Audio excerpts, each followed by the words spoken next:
اگر عورت بدزمار ہو اپنے سسر ساس کو بھی گالیاں دینا ہے، اس کو طلاق دینا واجب ہے؟ عموماً اس طرح کے جو لوگ ہیں وہ آپ کو ون سائیڈڈ پکچر بتاتے ہیں. وہ جو ساس اور سسر اس بیوی کے ماں باپ کے بارے میں جو کچھ مغلظات بکتے ہیں، اس کا فیڈ بیک جب آپ کو ملے تو آپ کو پتا چلے گا کہ جواب اسی کا دیا جا رہا ہے.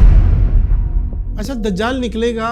ایک روایت ملتی ہے حضرت تمیم داری کی. کون سا ایسا جزیرہ ہے جو کہ دنیا سے غائب ہے؟ ساحل ندیم صاحب بولتے ہیں کوئی پورٹل کھلے گا. قرآن و سنت کے ساتھ تباہ آزمائی کرنا ہم تو اسے جائز نہیں سمجھتے.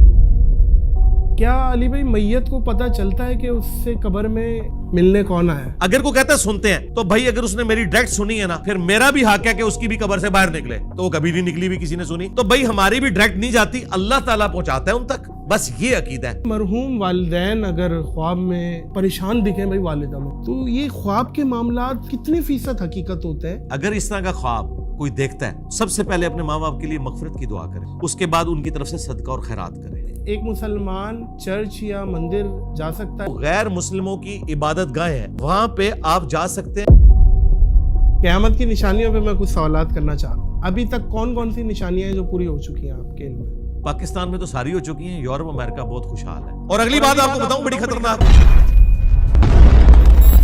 السلام علیکم معزز خواتین و حضرات، میں ہوں ناظر علی. علمی دلائل سے دیتے ہیں بہترین جواب. بہت ہی کمال کے آدمی ہیں آپ انجینئر صاحب. جزاک اللہ خیر. السلام علیکم ورحمۃ اللہ وبرکاتہ. وعلیکم السلام ورحمۃ اللہ وبرکاتہ. ولا حول ولا قوۃ الا باللہ. اللہم صلی علی محمد وعلی آل محمد. سبحان اللہ. ویلکم اگین جی ناظر بھائی، آپ کو ہماری اکیڈمی میں دوسری دفعہ جی الحمدللہ 2.0. الحمدللہ. اچھا، یہ خطبہ جو آپ دیتے ہیں، یہ ایک آپ نے ٹرینڈ، ایک ہر کسی کا الگ ہے، آپ کا اس کا مطلب کیا ہے؟ یہ جو میں نے پڑھا لا حول ولا قوۃ الا باللہ، صحیح بخاری اور صحیح مسلم دونوں کے اندر حدیث موجود ہے. صحابہ کرام علیہم رضوان کہتے ہیں کہ ہم ایک سفر میں تھے اور اپنے اپنے عقیدے کے اظہار کے لیے کوئی بلند آواز سے اللہ اکبر پڑھ رہا تھا، کوئی سبحان اللہ پڑھ رہا تھا، کوئی الحمدللہ.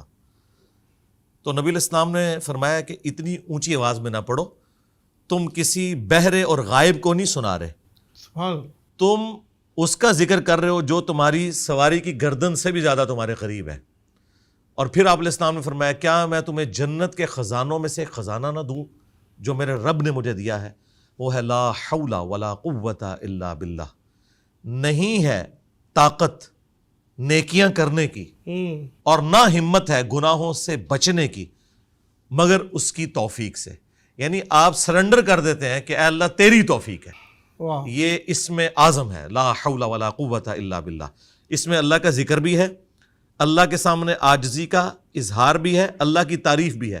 اور دوسرے نمبر پہ میں ساتھ پڑھتا ہوں اللہم صلی علی محمد وعلی آل محمد، درود شریف. کیونکہ جامعہ ترمذی میں حدیث ہے جو شخص اللہ کی حمد اور درود شریف کے ذریعے اللہ کی طرف متوجہ ہوتا ہے نا، اللہ تعالیٰ اسے محروم نہیں لوٹاتا. تو یہ دونوں کام میں یکجا کرتا ہوں. ماشاء اللہ، اللہ استقامت دے. آمین. اچھا علی بھائی، اگر عورت بدزمار ہو، مطلب اپنے سسر ساس کو بھی گالیاں دینا، ایسے ماحول ملتے ہیں میاں کی غیر موجودگی میں اور میاں اگنور بھی کرتے ہیں. یہ والا تو ایکسٹریم رن مریدی ہے نا، اور بہت زیادہ بد اخلاق ہو، آوازیں بھی باہر تک آئیں چیخنے چلانے کی، اس کو طلاق دینا واجب ہے؟ نہیں، کیوں طلاق دینی ہے میرے بھائی؟ نہیں آ رہی سمجھ اسے. ہاں جی، میں آپ کو یہ بتاؤں کہ عموماً اس طرح کے جو لوگ ہیں وہ آپ کو ون سائیڈڈ پکچر بتاتے ہیں.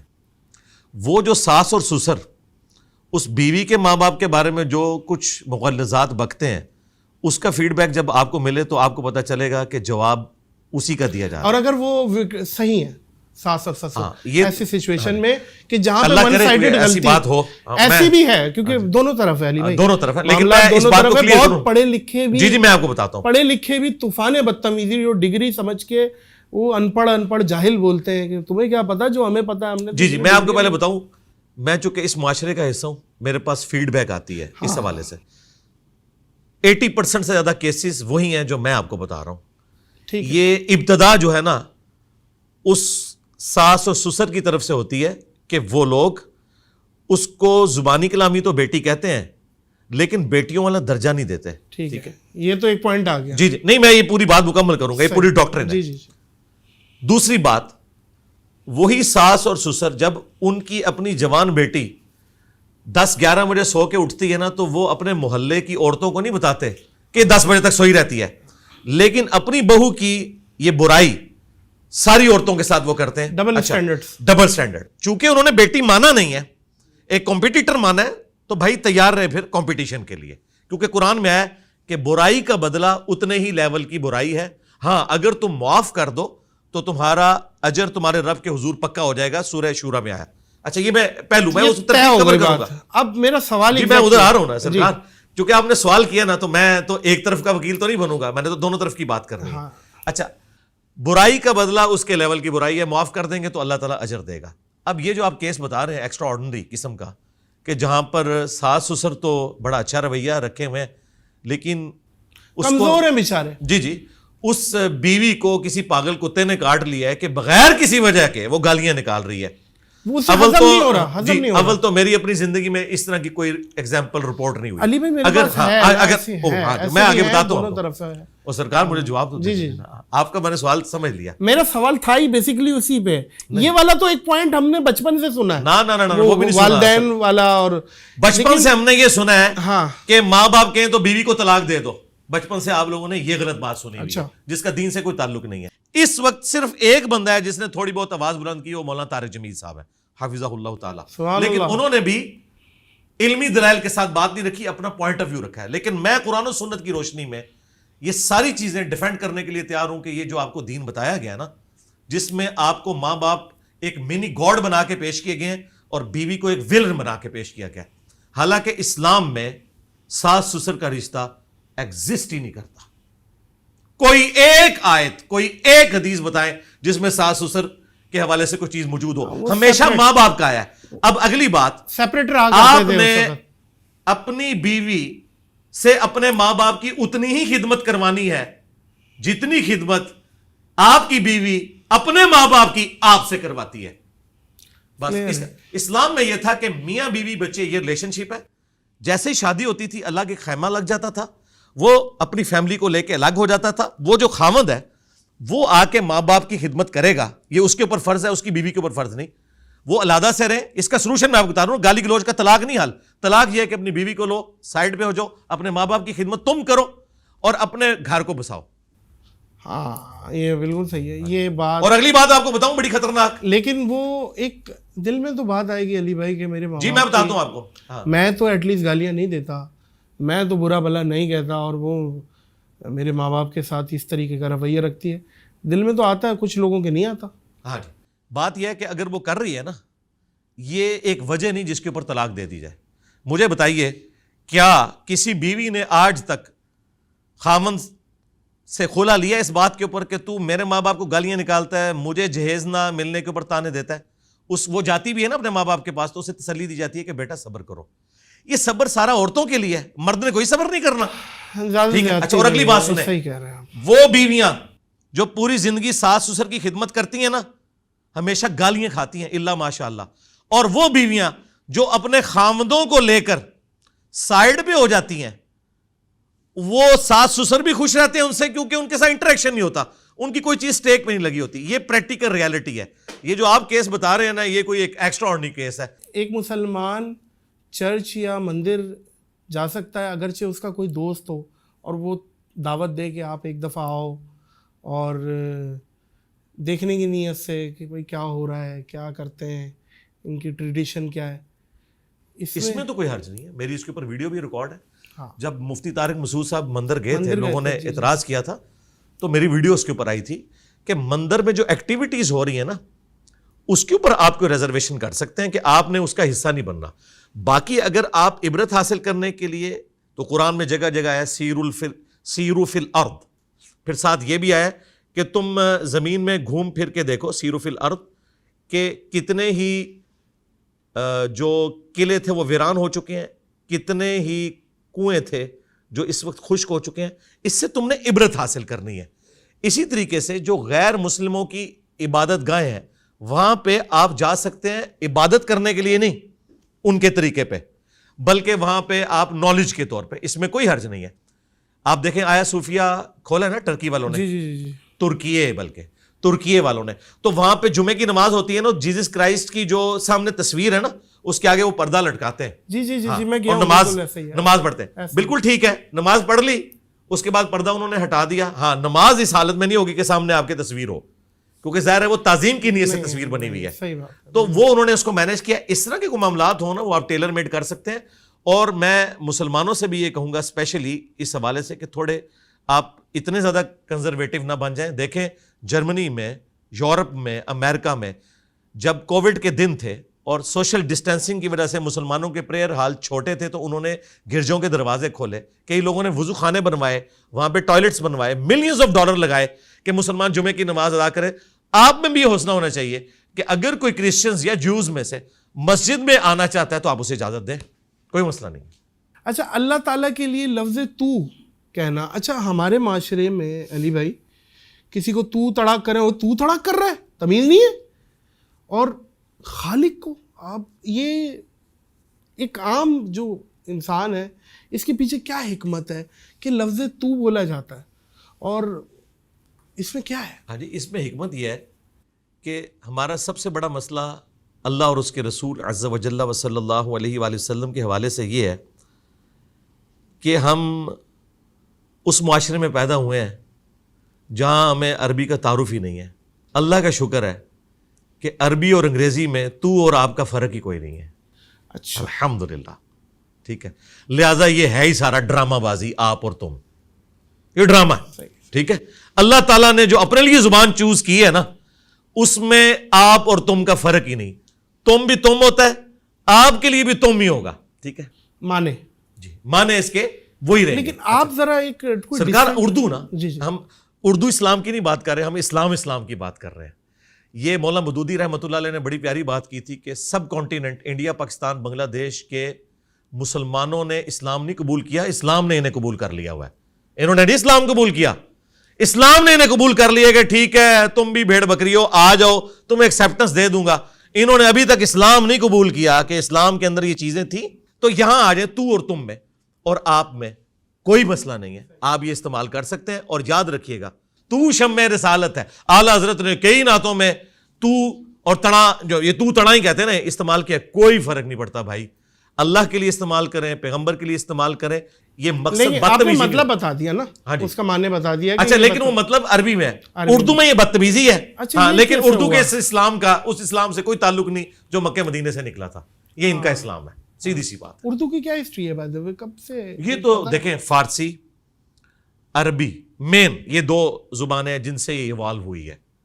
اور اس میں ہم نے اپنے کچھ کرائٹیریا رکھ لیے ہوئے ہیں, خصوصاً لکھنؤ اور بریلی کی اردو میں ایک پروٹوکول رکھا ہے. اب آپ دیکھیں, اس سے بھی خطرناک چیز ہے, قرآن میں اللہ تعالیٰ نے اپنے آپ کو ہم کے سیغے سے بھی کہا ہے, انا نحن نزلنا الذکر وانا لہ لحافظون.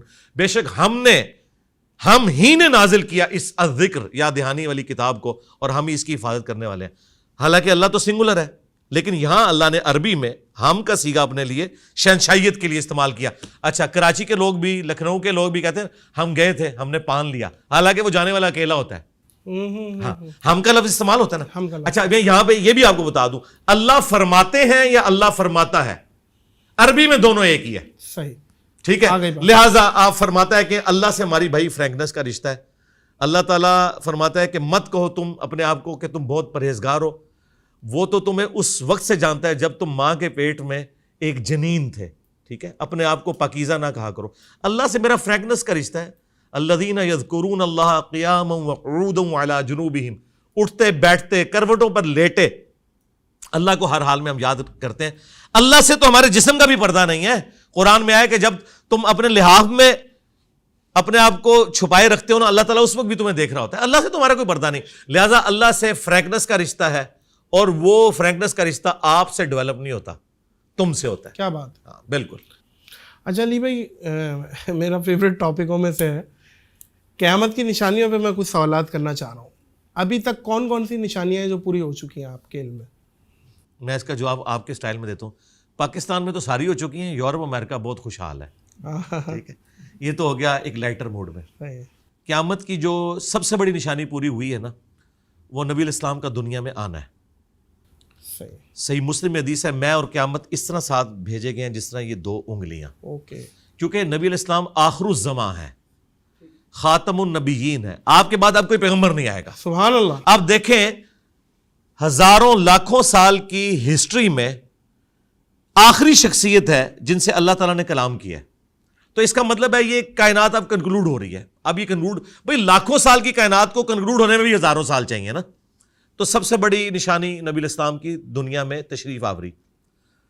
دوسری بڑی نشانی جو قرآن پاک میں سورۃ القمر کے سٹارٹ میں آئی اور بخاری مسلم میں حدیث ہے, وہ چاند کا 2 ٹکڑے ہونا. یہ وہ نشانی ہے جو پوری ہو چکی ہوئی ہے. ٹھیک ہے. اس میں بھی الفاظ ہیں, ہاں شق القمر ہو گیا, قریب آ گئی قیامت, اور چاند ہو گیا 2 ٹکڑے. ٹھیک ٹھیک ہے نا. یہ قیامت کی نشانیوں میں سے. باقی یہ جو قیامت کی نشانیاں جو ہمارے ماڈرن اسکالرس پوری کرنے کی کوشش کر رہے ہیں پچھلے 40-50 سال سے, اینڈ آف دی ٹائم کی سیریز چل ہاں رہی جی ہاں جی, ہیں. قرب قیامت کی جو نشانیاں صرف ہمیں بتائی گئی ہیں, ان کا پورا ہونے کا جو ایئر ہے وہ ہمیں نہیں بتایا گیا. ہمارے نزدیک جو بڑی بڑی نشانیاں پوری ہوئی ہیں وہ یہ ہیں. اس کے بعد پھر بخاری مسلم میں ہے کہ عرب کی سرزمین کے اندر جو بلڈنگز کا بننا, پتلی پتلی لمبی لمبی عمارتیں, یہ ہے. اچھا اچھا. پھر اس کے بعد عورت اپنی مالکن کو جنم دے گی. اب یہ لٹریچر کی زبان میں بات ہو رہی تھی کہ یعنی جو عورت اپنی مالکن کو, ہاں یعنی اس کے گھر نہیں, اس کے گھر جو بیٹی پیدا ہوگی نا, ایک معنی تو یہ ہے کہ اس کے گھر جو بیٹی پیدا ہو رہی ہے نا, وہ اپنی ماں کے ساتھ ویسا سلوک کرے گی جیسے ایک مالکن اپنی ملازمہ کے ساتھ کرتی ہے. اور یہ تو ہمیں پاکستان میں قیامت کی نشانی, بیٹیاں ماؤں کو ذلیل کریں گی, ذلیل کر رہی ہیں جی. لیکن اس کو اس انداز میں کہا گیا, ٹھیک ہے نا. لٹریچر کی زبان میں اسی طریقے سے بات ہوتی ہے, کیونکہ جب آپ بات کنوے کرتے ہیں پھر اسی طریقے سے. تو یہ نشانی پوری ہوئی ہے.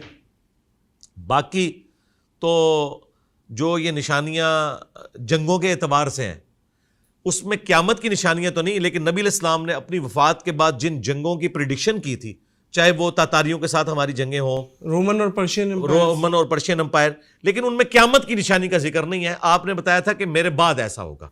قیامت کی جو نشانیاں پوری ہوئی ہیں نا بڑی بڑی, وہ تو یہی ہیں. باقی یہ جو ہر تیسرے چوتھے دن غزوہ ہند بنا کے بیٹھے ہوتے ہیں, بھائی غزوہ ہند ہونا ہے بالکل قرب قیامت میں. صحیح ہے. اس کا اس جہاد کے ساتھ کوئی لینا دینا نہیں ہے جو یہاں اتنے, اس کا انڈیا پاکستان سے کوئی تعلق نہیں ہے. نہیں, کیا پتا اس وقت انڈیا پاکستان اس طریقے سے ایگزسٹ کرتے بھی ہیں کہ نہیں, کیونکہ اس میں الفاظ ہیں سنن نسائی میں کہ جب مسلمان ہند میں یہ معاملہ کریں گے نا تو پھر ندا دی جائے گی کہ دجال نکل چکا ہے. صحیح ہے. ٹھیک ہے. یہ دجال جب نکلے گا نا, یہ اس وقت غزوہ ہند ہونا ہے. یہ تو میرے بھائی ہمارے پرانے بزرگ بھی جو سومناتھ پہ بھی حملے کرتے رہے, انہوں نے بھی غزوہ ہند بنایا ہوا تھا. اچھا, دجال نکلے گا, ایک روایت ملتی ہے حضرت تمیم داری کی, جی ہاں جی, کہ کشتی کے تھپیڑے, صحیح مسلم کی ہے کہ 1 مہینے بعد انہیں ایک ساحل پہ ان کی کشتی ٹکرائی, اس کے بعد جساسا والی حدیث, اور میں اندر جاؤ دجال جکڑا ہوا ہے. اچھا ایک بات بتائیں علی بھائی, آج کے دور میں 2023 میں موجود ہے, سیٹلائٹ کا دور ہے اور ترقیوں کا دور ہے, کون سا ایسا جزیرہ ہے جو کہ دنیا سے غائب ہے؟ کیا وہ جزوی طور پہ حضرت تمیم داری کو دکھا دی گئی تھی؟ اللہ نے پردہ رکھا ہوا ہے کہ قرب قیامت وہ پردہ ہٹے گا, یا جیسے ساحل ندیم صاحب بولتے ہیں کوئی پورٹل کھلے گا, اور وہ پورٹل کے تھرو ظاہر ہے بھائی یاجوج ماجوج کہاں ہے؟ کہا جاتا ہے کہ کوئی زمین کا حصہ باقی نہیں رہے گا, اتنی لاشیں ہوں گی. تو وہ یاجوج ماجوج ایگزیکٹلی زمین پہ تو فزیکلی نظر نہیں آتے. تو یہ اس پہ آپ کی کیا مائنڈ سیٹ ہے؟ اس کی قرآن و سنت کے ساتھ تب آزمائی کرنا ہم تو اسے جائز نہیں سمجھتے. صحیح. جتنا نالج ہمیں قرآن و سنت کی روشنی میں بتایا گیا ہے, ہم اس کے بعد اس پہ کلام نہیں کریں گے. ہم لاجیکلی آپ کو بتاتے ہیں, یہ اللہ تعالیٰ نے قرآن پاک میں بھی یاجوج اور ماجوج کے بارے میں فرمایا کہ اللہ تعالیٰ جب چاہے گا انہیں کھول دے گا. جب تک اللہ تعالیٰ نے نہیں کھولا ان کو, چاہے وہ اس پلانٹ ارتھ پہ بھی ایگزسٹ کرتے ہوں, پردے میں رہیں گے, کسی فزیکل انسٹرومنٹ کے ذریعے آپ اسے ڈیٹیکٹ نہیں کر سکتے. اچھا اس کے میں آپ کہیں گے اس کا ثبوت, میں آپ کو ثبوت دیتا ہوں. مجھے بتائیں, صحیح مسلم میں حدیث ہے کہ نبی علیہ السلام نے شب معراج بیت المقدس میں تمام انبیاء کی امامت فرمائی. باقی انبیاء تو برزخی طور پر آئے تھے, دنیا سے تو جا چکے تھے. ان کے بارے میں تو آپ کہہ سکتے ہیں کہ وہ فزیکل نہیں تھا, بلکہ ایک برزخی معاملہ تھا. خواب بھی نہیں تھا لیکن برزخی معاملہ تھا. نبی علیہ السلام تو اس دنیا میں سے گئے تھے نا بیت المقدس میں, سمجھ گیا. اچھا اب ایک شہر کے اندر 1.25 لاکھ بندہ اکٹھا ہو جائے, اور وہ وہاں تو حال چال مچ جانی چاہیے.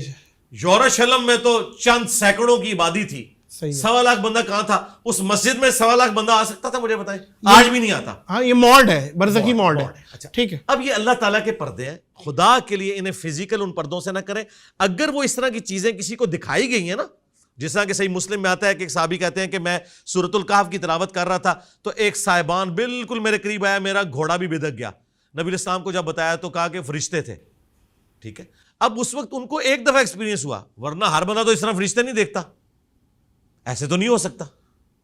اسی طریقے سے صحیح مسلم میں حدیث ہے, عمران بن حسین ایک صحابی تھے, وہ فرشتوں کا سلام سنا کرتے تھے, دیکھا انہوں نے بھی نہیں. تو یہ اللہ تعالیٰ اس طرح کے معاملات کرتا ہے, یہ جزوی معاملات ہیں. یہ نہیں آپ کہیں گے کہ میں قبر کے اندر کیمرہ لگا لوں تو مجھے جو ہے وہ منکر نکیر نظر آئے, ایسا نہیں ہوگا. وہ اس فزیکل ورلڈ سے تعلق نہیں رکھتی. یہ علم غیب سے متعلقہ چیزیں ہیں, اور علم غیب کا جو معاملہ ہے یہ نبی علیہ السلام کے بتانے پر ہم نے اس پہ عقیدہ رکھا ہے. اللہ تعالیٰ اپنے پیغمبروں کو علم غیب دیتا ہے اور وہ اس کی خبر امت تک پہنچاتے ہیں. نبی علیہ السلام کو عذاب قبر دکھایا گیا. اور یہاں پہ میں ایڈ کر دوں ایک چیز, بخاری مسلم حدیث ہے, نبی علیہ السلام 2 قبر والوں کے پاس سے گزر رہے تھے, آپ رک گئے, آپ نے فرمایا ان دونوں کو عذاب ہو رہا ہے, ایک چگلی کھاتا تھا, ایک پیشاب کے چھینٹوں سے نہیں بچتا تھا. آپ نے ایک ٹہنی توڑی, اس پہ لگائی اور فرمایا کہ جب تک ہری رہیں گی ان کے عذاب میں تخفیف ہوگی, نبی علیہ السلام کی دعا کی برکت سے. اب مجھے بتائیں, صحابہ میں سے تو کسی کو نہیں نظر آیا. جو صحابہ نبی علیہ السلام کی صحبت میں رہتے تھے انہیں وہ عذاب قبر نظر نہیں آیا. اس سے بڑھ کر مسلم میں حدیث ہے, میں نے ارادہ کیا کہ اللہ تعالیٰ تمہیں یہ عذاب قبر سنوا دے, دکھا نہیں, لیکن میں نے ارادہ ترک کر دیا ورنہ تم اپنے مردے دفنانا چھوڑ دو گے.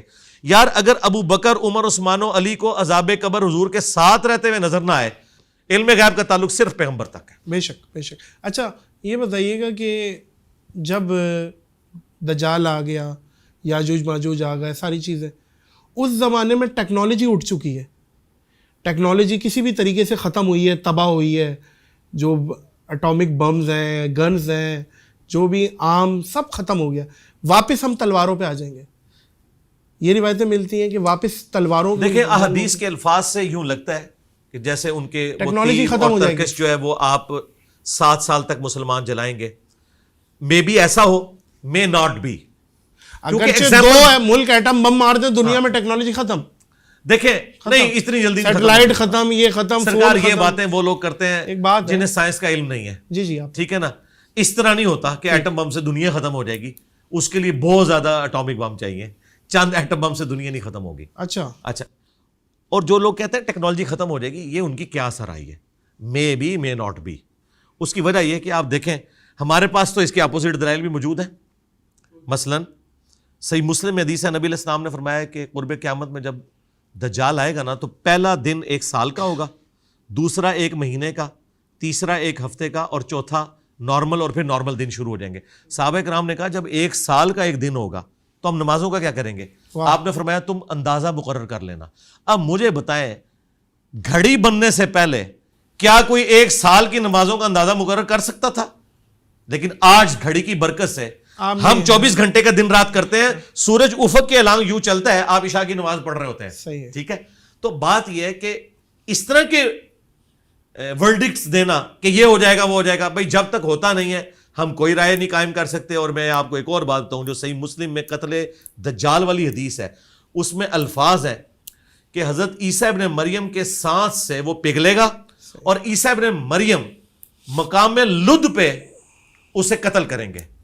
مقام لد پہ 60s میں آ کے اسرائیل نے انٹرنیشنل ایئرپورٹ بنایا, اور لوگ حیران تھے کہ یہاں پہ آ کے اس گاؤں میں بنایا, اس سے پہلے نہیں ایگزسٹ کرتا تھا. وہی ایگزیکٹلی جی, عین ممکن ہے کہ وہ اپنے چارٹر طیارے میں بھاگنے کی کوشش کرے اور عیسیٰ ابن مریم اس پہ میزائل مارے, جس کو نبی علیہ السلام نے تیر سے تشبیہ دی ہے, کیونکہ پھینکے ہوئے ہتھیار ہے نا, تیر آپ میزائل بھی کہہ سکتے ہیں. نبی علیہ السلام جس لینگویج میں بات کرتے تھے نا, وہ ان کے زمانے کی لینگویج تھی. آج کے زمانے میں اس کو ٹرانسلیٹ کرنے کے لیے نبی علیہ السلام نے اسی زمانے کی لینگویج کو استعمال کرنا ہے. آپ آج کے زمانے کی لینگویج نہیں یوز کر سکتے تھے, ورنہ آپ کی جو بیست خاصہ تھی جن لوگوں کی طرف, انہیں تو وہ کمیونیکیشن گیپ تھا. یہ جو لوگ اعتراض کرتے ہیں نا جی قرآن کی جو لینگویج, بھی قرآن اس لینگویج میں بات کرے گا جو اس زمانے کی لینگویج تھی, اس کو ہم نے انٹرپریٹیشن اس کی کرنی ہے. جیسے سورۃ الانفال میں ہے کہ پلے ہوئے گھوڑے تیار رکھو جہاد کے لیے. اب مجھے بتاؤ کہ اس سے کیا ہم یہ رزلٹ نہیں نکالیں گے کہ ہم نے جدید اسلحہ تیار رکھنا ہے؟ اچھا، سورۃ الانفال میں اللہ تعالیٰ نے فرمایا کہ پلے ہوئے گھوڑے تیار رکھو جہاد اور قتال کے لیے. تو اس کو آج کے دور میں آپ یہ ٹرانسلیٹ کریں گے کہ آپ نے جدید اسلحہ تیار رکھنا ہے. اب اس زمانے میں تو یہی لینگویج تھی. بخاری مسلم میں حدیث ہے، آگاہ ہو جاؤ طاقت پھینکے ہوئے ہتھیاروں میں ہے، آگاہ ہو جاؤ طاقت پھینکے ہوئے ہتھیاروں میں ہے. تو سرکار منگولوں نے اتنی بڑی امپائر پھینکے ہوئے ہتھیاروں سے کی ہے. وہ تیر انہوں نے ڈیزائن کیے تھے. یہ تیر کے جو ماڈرن ڈیزائن ہے نا، یہ انہوں نے کیے تھے، جو ٹیڑھے نہیں ہوتے تھے. اس کے پیچھے آپ نے دیکھا انہوں نے ونگز لگائے ہوتے ہیں، اس کی وجہ سے وہ ادھر ادھر نہیں جاتے. اور آج میزائل ٹیکنالوجی پھینکے ہوئے ہتھیار ہے. آج آپ کے پاس میزائل نہ ہو، آپ کا ایٹم بم کسی کام کا نہیں ہے. آپ جہازوں کے ذریعے ایٹم بم نہیں پھینک سکتے. جہاز ٹارگٹ ہو سکتے ہیں کیونکہ ان کی سپیڈ اتنی نہیں ہوتی ہے جتنی سپیڈ میزائلوں کی ہے. لہٰذا نبی علیہ السلام کی بات آج بھی ویلڈ ہے کہ طاقت پھینکے ہوئے ہتھیاروں میں. سبحان اللہ، الحمدللہ. سبحان اللہ. اچھا، میدان محشر کس ملک میں لگے گی؟ عرفات بھی کہا جاتا ہے مکہ میں، اور شام میں بھی غالباً ایک جگہ ہے، عرفات اسے بھی کہتے ہیں. ایگزیکٹلی کیا ہے جو مکہ کا عرفات ہے وہ بڑی کی جائے گی جگہ کو، وہی جگہ ہے یا کوئی اور کیا ہے؟ قرآن پاک میں اللہ تعالیٰ نے فرمایا کہ قیامت والے دن ہم اس زمین کو ایک دوسری زمین سے بدل دیں گے. اچھا، ہاں، مراد یہ کہ اس کی حالت بدل جائے گی اور یہ بالکل فلیٹ ہو جائے گی. بھائی جب یہ زمین بالکل فلیٹ ہو جائے گی، فلیٹ یہ وہ والی نہیں جو بالکل آپ جس کو عام زبان میں فلیٹ کہتے ہیں، مراد یہ کہ یہ پہاڑ روئی کی طرح اڑ جائیں گے، سمندروں کے پانی ایویپوریٹ ہو جائیں گے، ایک چٹیل میدان ہی سارے کا سارا بن جائے گا، پورے کا پورا سفیر. اس میں میرے بھائی خواہ عرفات میں ہو یا شام میں ہو، پورے کا پورا میدان ایک ہی ہے. جہلم بھی میدان ہوگا، کراچی بھی میدان ہوگا اور عرفات بھی میدان ہوگا. صرف عرفات کے اندر تو پوری انسانیت نہیں آ سکتی، ظاہر ہے انسانی ہسٹری میں. ہاں، اس کو ایک مرضی پوائنٹ کے طور پہ بتایا گیا، باقی ظاہر ہے یہ پوری زمین ہے.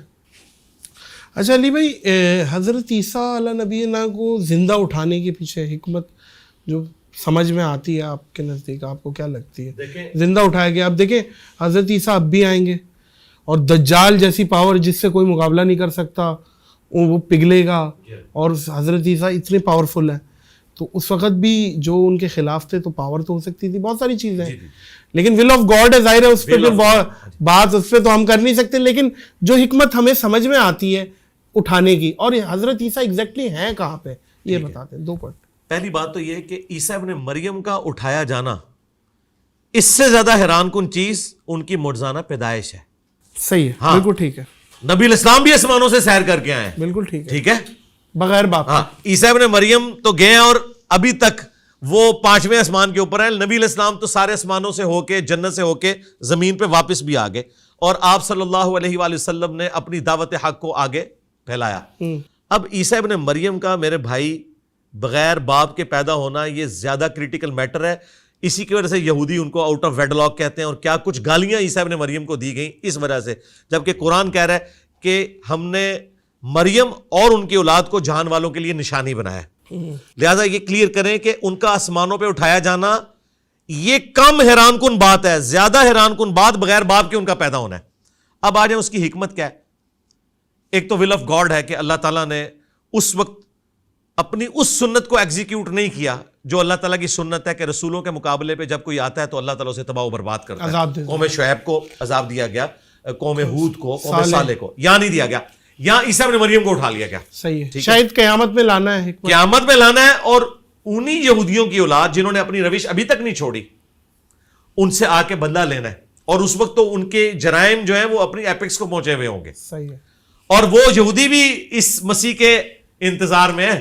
ہم اسے اینٹی کرائسٹ کہتے ہیں نا، مسیح الدجال. اب دیکھیں عیسیٰ بھی مسیح ہے اور دجال بھی مسیح ہے، کیونکہ وہ دجال مسیح ہے، جھوٹا مسیح، دغا باز مسیح. اور عیسیٰ مسیح جو ہے وہ کرائسٹ ہے.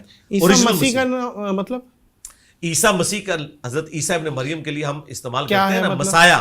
ٹھیک ہے، مسایا یعنی نجات دہندہ لوگوں کا. اچھا، ہاں، ہادی اور مہدی. صحیح، ٹھیک ہے. اور جن کے ذریعے اللہ تعالیٰ نے لا علاج بیماریوں کی شفا رکھی. ٹھیک ہے.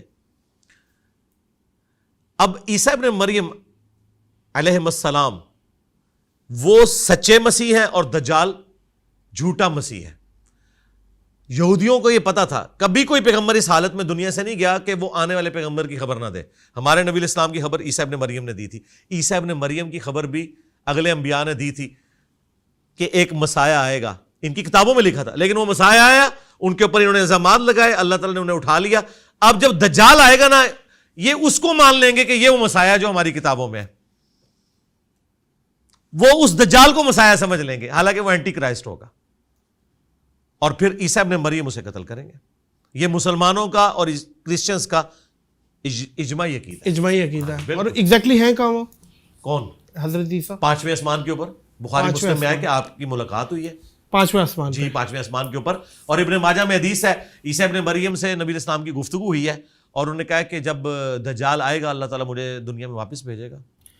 اچھا علی بھائی, گھر میں کتے بلی پرندے پالنا, شیر پالنا اور ان کا کاروبار کرنا, کیونکہ پرندہ ظاہر ہے اس کی عادت سے برخلاف کر دیا, آپ نے پنجرے میں بند کر دیا. قید تو ہے, اس نے اڑنا ہے, آپ نے پنجرے میں بند کیا ہوا ہے. اور شیر ایک جانور ہے, جنگلی ہے, خطرناک ہے, آپ پہ حملہ بھی کر سکتا ہے اور مر بھی سکتا ہے, خودکشی کی موت بھی ہو سکتی ہے یہ, کیونکہ آپ کو پتہ ہے یہ سب کچھ. اور پھر اسی طریقے سے کتے بلی پالنا.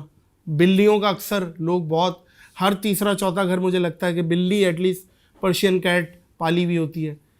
اس پہ ان کو پالنا اور ان کا بزنس کیسا ہے؟ بلی پالنا ہے نا, یہ تو بالکل درست ہے, اس کے اوپر کسی کا بھی کوئی اختلاف نہیں ہے. بلکہ صحیح مسلم میں حدیث ہے کہ یہ بلی چونکہ اکثر تمہارے گھر آتی جاتی ہے, اس کا تھوک بھی پاک ہے. اچھا. ہاں جی, بلی اگر آپ کے کھانے پینے کی چیز میں یا برتن میں منہ مار دے تو وہ پاک ہے. یہ صحیح مسلم کے اندر حدیث موجود ہے. اچھا, اب رہ گیا کتا, اس کا تو تھوک ناپاک ہے, وہ تو بخاری مسلم میں ہے کہ آپ نے 7 دفعہ برتن کو دھونا ہے. البتہ کتے کو رکھنے کی اجازت ہے. قرآن پاک میں سورۃ المائدہ میں ہے کہ جو سدھائے ہوئے کتے ہیں, شکار کے لیے آپ استعمال کرتے ہیں, وہ آپ رکھ سکتے ہیں, جانوروں کی حفاظت کے لیے رکھ سکتے ہیں, اپنے گھر کی حفاظت کے لیے رکھ سکتے ہیں. لیکن بخاری مسلم میں ہے کہ جو ان وجوہات سے ہٹ کے صرف شوقیہ کتے پالتا ہے تو روزانہ اس کے نامہ اعمال سے 1 قرات, اور ایک حدیث بخاری مسلم میں یہ 2 قرات اجر اس کا کم ہو جاتا ہے, اور 1 قرات احد پہاڑ کے برابر ہے. وہ گناہ ہے پھر وہ رکھنا. اچھا, اب آ جائیں وہ کاروبار کی طرف. تو صحیح مسلم میں حدیث ہے نبی الاسلام نے کتے اور بلی کا کاروبار کرنے سے منع فرمایا. کاروبار کے طور پہ نہیں کر سکتے. ہاں, کوئی کسی کو کوئی کیٹ گفٹ کر دیتا ہے, کوئی کتا گفٹ کر دیتا ہے, وہ تو درست ہے. کاروبار کرنے سے نبی صلی اللہ علیہ وآلہ وسلم نے منع فرمایا. اب آ جائیں پرندوں کی طرف. سب کا جی, اب آ جائیں پرندوں کی طرف. دیکھیں, جو پرندے سائنٹیفکلی یہ چیز ثابت ہو کہ وہ آزاد ماحول کے عادی ہیں اور انہیں قید کرنے سے وہ مر جائیں گے, وہ پرندے پالنا حرام ہوگا. مثلا جو بھی ہوں گے, ابھی اس وقت جو ہمارے علم میں ہے نا, تو وہ نہیں مرتے. یہ پہاڑی طوطا ہو گیا, جی جی, یہ بہت ڈیمانڈ ہے. نہیں مرتے, وہ نہیں مرتے. میں آپ کو بتاتا ہوں, اب مثال کے طور پہ, یہ جو آپ کو پتا ہے پچھلے دنوں مودی نے بھی وہ 12 لیپرڈز خریدے تھے, بلکہ چیتاز لیے ہیں افریقہ سے, وہ پوری ایک کمپین چلائی. وہ مر گئے, ان میں سے تقریباً آدھے مر چکے ہیں. اور ایک چیتا جو ہے نا, اسے تقریباً 10 کلومیٹر کا ایریا چاہیے سروائیو کرنے کے لیے. اس سے بھی کام ہوگا تو مر جائے گا. تو اس طرح کی چیز آپ پنجرے میں نہیں پال سکتے. اچھا, شیر کے بارے میں ہمارا ایکسپیرینس ہے کہ اسے آپ پنجرے میں رکھیں, اس کو کوئی فرق نہیں پڑتا. اس کو آپ گوشت کھلاتے رہیں, وہ زندہ رہتا ہے, اس کی زندگی میں کوئی فرق نہیں پڑتا. شیر آپ ٹھیک ہے پنجرے میں اگر شوقیہ پالنا چاہتے ہیں, لیکن وہ تمام پریکاشنز جو ہیں, یہ نہ ہو جس طرح یہ اگلے دن وہ ایک شیر کسی سے چھڑوا کے رسی یا اس کی وہ زنجیر نکل گیا اور وہ خطرہ بن گیا. حالانکہ پاکستان میں قانون بنا ہے کہ آپ نے شیر کو اگر علاج کے لیے بھی موو کرنا ہے نا, تو پورے پروٹوکول کے اندر وہ ہوگا, سیکیورٹی سارے میئرز لیے جائیں گے.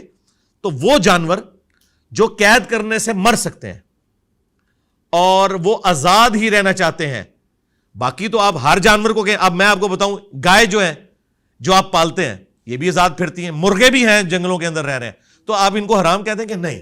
وہ صرف جانور حرام ہوگا جو واقعی پالنے سے مر سکتا ہے. اور اگر آپ اس کی خوراک پوری کر رہے ہیں, مثلا طوطے ہیں, یہ بھی آزاد ہیں, لیکن طوطے ہم نے دیکھے لوگوں کے پاس, لوگوں کے بوڑھے مر جاتے ہیں, طوطے پھر بھی زندہ رہتے ہیں. اتنی لمبی لمبی عمروں کے طوطے لوگوں نے پالے ہوئے, ٹھیک ہے, تو طوطے بھی آپ پالیں, کوئی مسئلہ نہیں ہے. البتہ یہ حدیث یاد رکھیں, بخاری مسلم دونوں میں حدیث ہے, ایک نیک عورت تھی, اس نے ایک بلی کو قید کر دیا اور وہ کھانا پینا اس کا چھوٹ گیا, وہ مر گئی. نبی الاسلام نے فرمایا وہ جہنم میں ہے, ایک صرف بلی کے قتل کی وجہ سے. یہ آپ نے ذہن میں رکھنا ہے جب آپ نے پالنا ہے. پھر ذمہ داری کرنی ہے. یہ جن لوگوں نے بھینسیں پالی ہوئی ہیں نا, آپ ان سے پوچھیں, وہ کہتے ہیں ہمارے گھر میں میت ہو جائے نا, میت کو ہم سائڈ پہ رکھتے ہیں, پہلے بھینس کا دودھ دھوتے ہیں, اس لیے کہ بھینس تو مر جائے گی بیچاری چیخ چیخ کے. ان کے گھر میں میت بھی رکھی ہوئی ہو نا, وہ اس سے عہدہ برا نہیں ہو سکتے. اچھا جی ظاہر ہے, کیا کریں گے, بھینس تو دودھ دے گی.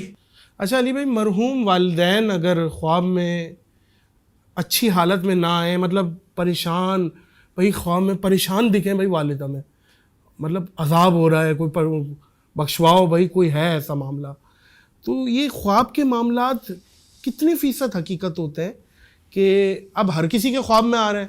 کوئی خواب کی تعبیر کی کتابیں تو گھر پہ ہیں نہیں کہ وہ نکالیں وہاں سے, تو کیا ہے اس کا معاملہ؟ خواب میں دیکھ لیا بھائی پریشان ہے, بھائی وہ میت پہ عذاب ہو رہا ہے, may be may not be, اس کی وجہ یہ ہے کہ بخاری مسلم میں حدیث ہے کہ خواب 3 قسم کے ہیں, اللہ کی طرف سے, شیطان کی طرف سے, اور نفس کی طرف سے بھی ہو سکتا ہے کہ آپ نے کوئی چیز سوچی اور وہ آپ کو نظر آ گئی. لیکن بخاری مسلم میں حدیث ہے جب برا خواب دیکھو نا تو بائیں طرف 3 دفعہ تھوک دو, یعنی فزیکلی نہیں تھوکنا, صرف اپنے منہ کے ذریعے. برا خواب دیکھو تو برا خواب دیکھو. اچھا اب یہ جو اس قسم کے, اعوذ باللہ من الشیطان الرجیم پڑھ لیں. اچھا اب اس قسم کے جو خواب ہے نا, ان میں اسٹریٹ اوے اگر اس طرح کا خواب کوئی دیکھتا ہے, سب سے پہلے اپنے ماں باپ کے لیے مغفرت کی دعا کرے, صحیح, اس کے بعد ان کی طرف سے صدقہ اور خیرات کرے. صحیح, یہ بہت ضروری ہے, یہ حق ہے ماں باپ کیا, تمام مسلمانوں کا. ربنا اغفر لنا ولاخواننا الذین سبقونا بالایمان, اہل ایمان کی نشانی ہے کہ ان سے پہلے جتنے بھی ایمان والے گزرے ہیں ان کے لیے دعائیں مغفرت کرتے ہیں. اور ماں باپ کا تو حق قرآن میں ہے, رب ارحمہما کما ربیانی صغیرا, اے میرے رب ان دونوں پر رحم فرما جس طرح انہوں نے مجھے بچپن میں پالا تھا. آپ صدقہ اور خیرات کریں. سنن ابن ماجہ میں حدیث ہے, ایک شخص کا مرنے کے بعد جنت میں ایک درجہ بلند ہوتا ہے, پوچھتا ہے یا اللہ یہ تو میرا عمل نہیں تھا, اللہ تعالیٰ فرماتا ہے تیرے بیٹے نے دنیا میں تیرے لیے استغفار کیا ہے, اس کی برکت سے میں نے یہ تیرا مرتبہ بلند کیا. یہ بالکل صحیح سند کے ساتھ حدیث موجود ہے. اور نبی الاسلام کے مبارک زمانے میں سعد ابن عبادہ جو خزرج کے سردار تھے, وہ کہتے ہیں کہ میں سفر پہ تھا, پیچھے سے میری والدہ فوت ہو گئی, یا رسول اللہ مجھے بڑا قلق ہے, میں جنازے میں بھی شامل نہیں ہو سکا, میں چاہتا ہوں ان کی طرف سے کوئی ایسا کام کروں کہ انہیں ثواب ملے, تو کیا میں ان کی طرف سے کنواں کھدواؤں تو انہیں ثواب پہنچے گا؟ نبی الاسلام نے فرمایا ہاں پہنچے گا. اور سن نسائی میں بخاری میں الفاظ ہیں, وہ ام سعد کا کنواں مشہور ہو گیا, ام سعد کا کنواں. جی جی جی. تو یہ آپ کام کریں, کسی غریب بچے کی کالج یونیورسٹی کا خرچہ اٹھا لیں, کسی غریب خاندان کا راشن والا معاملہ کوئی راشن والا کر لیں, اس طرح کے آپ معاملات کریں, صدقہ اور خیرات کریں. اور اگر والدین خواب میں نہ آئے تو یہ بھی پریشانی ہو جاتی ہے, خواب میں نہیں آئے. نہیں, یہ تو کوئی قرآن و حدیث میں نہیں ہے کہ ماں باپ نے ضرور آنا ہے, ضرور آپ نے بس دعا کرنی ہے. ان کی قبر پہ بھی جائیں. نبی الاسلام اپنی والدہ کی وفات کے 50 سال کے بعد قبر پہ گئے, وہاں روئے. ابا, ہاں آپ بھی گئے ہوئے ہیں ماشاء اللہ تعالیٰ, صحیح مسلم کے اندر یہ حدیث موجود ہے. ماں باپ کی قبر پہ جائیں, قبر پہ بھی جا کے دعا کریں, گھر میں بھی دعا کریں.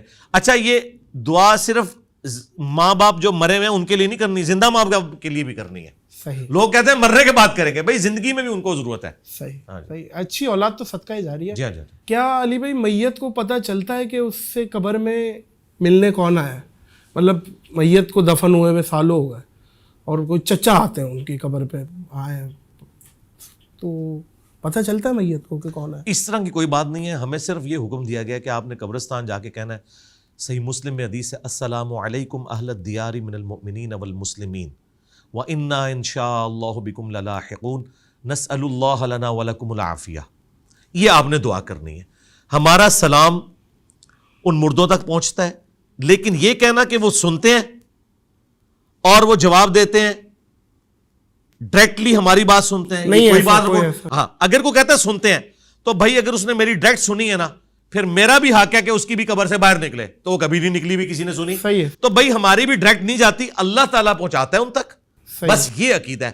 وہ بخاری مسلم میں حدیث ہے کہ جب تم پڑھو گے السلام علیکہ ایھا النبی ورحمۃ اللہ وبرکاتہ السلام علینا وعلی عباد اللہ الصالحین, تو زمین و اسمان میں ہر بندے تک تمہارا سلام اللہ تعالیٰ پہنچا دے گا.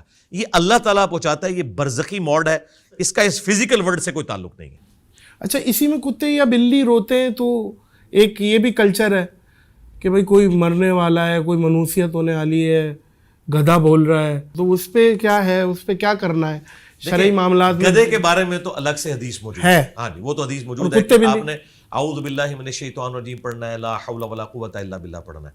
باقی یہ کہنا کہ کوا گھر کی منڈیر پہ بیٹھے تو مہمان آئے گا, جوتی پہ جوتی چڑھ گئی تو آپ کا سفر لکھا ہوا ہے, ہاں, اور کالی بلی نے راستہ کاٹ دیا تو یہ مشکلات یہ میرے بھائی یہ توہمات ہیں, ان کا دین سے کوئی لینا دینا نہیں ہے.